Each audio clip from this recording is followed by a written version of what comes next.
आपको ये बताऊंगा इस वीडियो में कि पीलिया कब खतरनाक हो सकता है, कितना पीलिया है तो पेशेंट को फोटोथेरेपी की ज़रूरत है, बच्चे को कितना पीलिया है तो दवा से ही बच्चा आपका ठीक हो जाएगा, और कितना पीलिया है तो बिना दवा के भी ठीक हो जाएगा। क्या कारण है पीलिया होने का? मैं डॉक्टर आशुतोष रंजन अपने channel doctor Ashutosh Ranjan medical class में आप लोगों का स्वागत करता हूं। मेरा एक वीडियो आया हुआ था पीलिया जॉन्डिस के ऊपर, कितना भी पुराना जॉन्डिस हो आप कैसे ठीक करेंगे, क्या ट्रीटमेंट आपको देना है, सटीक ट्रीटमेंट। उसके ऊपर जब वीडियो आया था तो मुझे काफ़ी कमेंट आया कि सर बच्चों के ऊपर जो है कि बच्चों में पीलिया जो होता है, बच्चों में जो जॉन्डिस होता है उसके ऊपर वीडियो बनाइए, उसका क्या ट्रीटमेंट है। काफ़ी लोग जो है गलत ट्रीटमेंट भी करते हैं और कुछ लोग के डर के मारे जो है पैसा भी हॉस्पिटल वाले काट लेते हैं। ये भी जान लीजिए। देखिए मैं कह रहा हूँ ये अच्छा नहीं लग रहा होगा, बट जो हकीकत है यही बता रहा हूँ मैं आपको, इसको समझने का प्रयास करेंगे। मैं एडुकेशन पर्पस के लिए बता रहा हूँ, मैं किसी से मुझे विद्रोह नहीं है और मैं किसी की बुराई नहीं कर रहा हूँ। मैं आप ले तो हम लोग कारण को समझते हैं, ठीक। कारण क्या है देखिए, सबसे पहले समझते हैं कारण को। तो कारण हो 3 कारण है, ठीक है। एक पहला कारण क्या हो सकता है कि बच्चे और उसकी मम्मी का ब्लड जब मैच नहीं करता है तो ये देखने को मिलता है, ठीक है। दूसरा कारण क्या है, कुपोषण, न्यूट्रिशन की कमी के वजह से भी होता है, ठीक है। तीसरा कारण क्या है, तीसरा कारण जो है कि सबसे ज़्यादा देखने को आपको मिलता है कि अगर एंटीबायोटिक गलत मेडिसिन का यूज जो है प्रेगनेंसी के दौरान अगर हो गया है, ठीक है, प्रेगनेंसी के दौरान ड्यूरिंग प्रेगनेंसी जब बच्चा पेट में है, ठीक है, तो गलत मेडिसिन का यूज हो गया है तो उसका गलत प्रभाव जो है बच्चे के ऊपर पड़ता है। तो उस एंटीबायोटिक की ज़रूरत नहीं थी, ठीक है। वो एंटीबायोटिक जो है कि हो सकता है कि वो एंटीबायोटिक प्रेगनेंसी में देने वाला नहीं था और डॉक्टर की गलती की वजह से आप अपने खुद लेके खाएं, जैसे भी हो वो मेडिसिन आपने लिया है तो उसका नुकसान भी आपको मिलेगा। तो ये देखिए ये 3 कारण प्रमुख सामान्यतः जो है कि 3 कारण देखने को मिलता है, ठीक है। तो अब हम लोग समझते हैं कि कारण को हम लोगों ने समझ लिया, अब इसका क्या ट्रीटमेंट है, कितने लेवल पर इसको ट्रीटमेंट करना। देखिए पहचान क्या है ये भी जानना जरूरी है। वैसे तो सिंपल पहचान है, इसमें आप लोग जानते होंगे। स्किन अगर पीला है, ठीक है, और आई अगर पीला है तो जॉन्डिस आप मान सकते हैं, ठीक है। बट पूरी तरह कंफर्म करने के लिए आपको जो है टेस्ट की ज़रूरत है। तो अब इसमें आपको क्या टेस्ट करवाना है ये भी जानिए।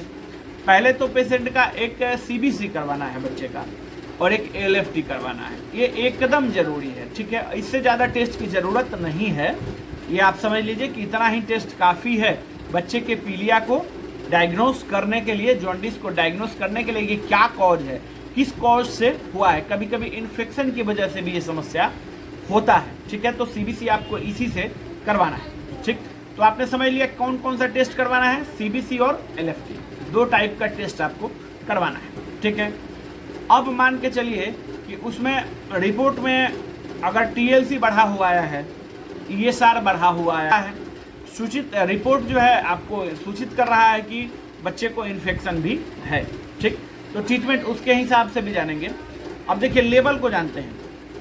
अगर बच्चे को 12 से 15 के बीच में जॉन्डिस है तो हम लोग दवा के द्वारा उसे ठीक कर सकते हैं, कहीं कोई फोटोथेरेपी की ज़रूरत नहीं है, ठीक है। तो पहले रेंज जानते हैं, ठीक, उसके बाद दवा जानेंगे। तो रेंज में हमने जान लिया 12 से 15 जो है कि अगर बच्चे को 12 से 15 के बीच में जॉन्डिस है, 10, 12, 15 के बीच में जॉन्डिस है तो फिर आप जो है पेशेंट को दवा से ही ठीक कर सकते हैं, ठीक है। तो हम लोग ये दवा भी जानेंगे और कब जो है कि पेशेंट को फोटोथेरेपी की ज़रूरत है इसे भी इस वीडियो में जानेंगे। तो दवा आप लोग तो सबसे पहले जानिए, दवा आपको क्या देना है। अब 15 के आसपास हमने मान लिया है कि पेशेंट को जॉन्डिस है। चलिए फ्रेंड्स, अब हम लोग ट्रीटमेंट की तरफ चलते हैं। क्या ट्रीटमेंट पेशेंट को देना है अगर 10 से 12, 15 तक जो है अगर उसको जॉन्डिस है तो क्या आपको ट्रीटमेंट देना है उस बच्चे को। सबसे पहली दवा आपको देनी है अप्राइज D3, ठीक है। आप इमेज देख लीजिएगा, तो इसका डोज क्या होगा, एक दिन से अगर 5 दिन का बच्चा है तो आप उसे 5 बूंद दे सकते हैं, ठीक है। अब 5 दिन से अगर 15 दिन का बच्चा है, ठीक, तो आप उसे जो है कि 10 बूंद दे सकते हैं। 10 बूंद एक ही बार देना है, ओडी डोज रहेगा। और 15 दिन से 1 महीने तक अगर बच्चा है तो आप उसे 12 से 15 बूंद तक दे सकते हैं। देखिए इसमें डोज थोड़ा सा बढ़ा के दिया गया है। इसका कारण क्या है, क्योंकि बच्चे को अगर आप 10 बूंद दवा दे रहे हैं तो बच्चे को 7 बूंद ही पहुंचेगा। इसका कारण कुछ दवा जो है ड्रॉप में लगा रह जाता है, और कुछ जो है कि लोगों को, जो कुछ मम्मी होती हैं, न्यू मदर होती हैं, उनको दवा खिलाने नहीं आता है, ठीक। वैसे D3 का कोई नुकसान नहीं है, अगर 2 बूंद ज़्यादा भी देते हैं तो कोई दिक्कत नहीं होगा। चलिए, तो ये हमने समझ लिया D3 को ओडी डोज में चलाना है, अप्लाई D3 को। अब इसके बाद क्या मेडिसिन देना है, अब इसके बाद आप उनको BNC ड्रॉप देना है, ठीक है। BNC क्यों देना है, मल्टीविटामिन की ज़रूरत है। मैंने कहा कि पोषण की कमी की वजह से, न्यूट्रिशन की कमी की वजह से भी ये समस्या होता है, ठीक है। तो आप जो है उसे क्या देंगे, मल्टीविटामिन में BNC ड्रॉप आप उनको देंगे। तो BNC ड्रॉप देंगे तो BNC ड्रॉप का भी सेम डोज रहेगा जैसे आप अप्राइज D3 को दे रहे थे। 1 दिन से 5 दिन तो 5 बूंद, 5 दिन से ऊपर जो है 15 दिन तक 10 बूंद। बट थोड़ा सा इसमें समझने की ज़रूरत है कि BNC को फिर 10 बूंद जो है 15 दिन तक तो 10 बूंद दे सकते हैं। और अगर ऐसा हो कि पेशेंट को थोड़ा सा, बच्चे को ज़्यादा लैट्रिन लगे, ठीक है, ज़्यादा लैट्रिन, वैसे बच्चे तो लैट्रिन करेंगे ही करेंगे, नए बच्चे 5 से 6 बार 7 बार तक लैट्रिन करते हैं, 8 बार भी करते हैं, ठीक है, तो घबराने की ज़रूरत नहीं है। अगर उससे ज़्यादा हो रहा है तो आप जो है कि BNC का डोज थोड़ा सा कम कर दीजिए। ये हमने जो है कि हेल्दी बच्चे के लिए डोज बताया हुआ है, तो हो सकता है कि बच्चे का वजन कम हो तो उसे थोड़ा सा ड्रॉप का जो है कि आप डोज कम कर दीजिए। चलिए, ये समझ लिया आपने। तो 15 दिन तक जो है आपको 10 बूंद ही देना है, ठीक। और 6 महीना तक जो है बच्चे को आप 10 बूंद ही BNC देंगे, ठीक है। और BNC विटामिन B कॉम्प्लेक्स होता है तो नुकसान नहीं करेगा, आप घबराएंगे नहीं, ठीक।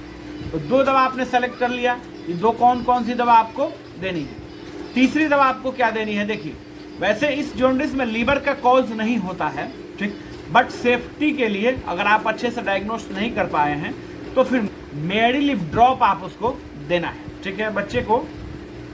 देखिए अब इसमें क्या तीसरी दवा क्या देनी है, मेडिलिव ड्रॉप। तो मेडिलिव ड्रॉप आपको जो है बच्चे को देना है। उसका डोज क्या रहेगा, 10 बूंद 2 बार, ठीक है। तो 10 बूंद 2 बार किस बच्चे को देंगे, जो 15 दिन का है, ठीक है। अगर बच्चा 1 दिन से 15 दिन तक है तो 10 बूंद एक ही बार बच्चे को देना है, ठीक है। 15 दिन से ऊपर अगर बच्चा है तो 10 बूंद 2 बार मेडिलिव ड्रॉप आप देंगे। चलिए, मेडिलिव का डोज आपने समझ लिया, D3 का डोज समझ लिया, BNC का डोज समझ लिया, ठीक है। अब आपको क्या समझना है, अब आप, मैंने शुरू में कहा था कि TLC और ये सारा अगर बढ़ा हुआ पेशेंट का आया तो CBC जब आप करा रहे हैं तो उसमें आपको पता चल जाएगा कि अगर इन्फेक्शन है बच्चे को तो आपको एंटीबायोटिक देने की ज़रूरत है, और नहीं तो एंटीबायोटिक देने की ज़रूरत नहीं है। तो आपको उसमें क्या देना है, एंटीबायोटिक आप सेलेक्ट कर सकते हैं, स्विच ड्रॉप। तो बच्चे को 10 बूंद आप दे सकते हैं। 1 दिन से 15 दिन तक के बच्चे को आप 10 बूंद OD दे सकते हैं, ठीक है। अगर ज़्यादा इन्फेक्शन हो, ऐसा लग रहा है कि TLC ज़्यादा बढ़ा हुआ है, ये सर ज़्यादा बढ़ा हुआ है, तो 10 बूंद 2 बार आप पेशेंट को दीजिए। चलिए फ्रेंड्स, हम लोगों ने इस वीडियो में फ्रेंड्स अब जानते हैं कि फोटोथेरेपी की ज़रूरत कब पड़ती है। अगर पीलिया का रेंज 20 के ऊपर चला गया है, ठीक है, 20 के ऊपर चला गया है, 15 से 20, तो मान के चलिए कि आप 20 तक जो है मैंने जो ट्रीटमेंट आपको बताया हुआ है उससे आप 20 तक का जो है पेशेंट ठीक कर सकते हैं, ठीक है, ठीक हो जाएगा पेशेंट।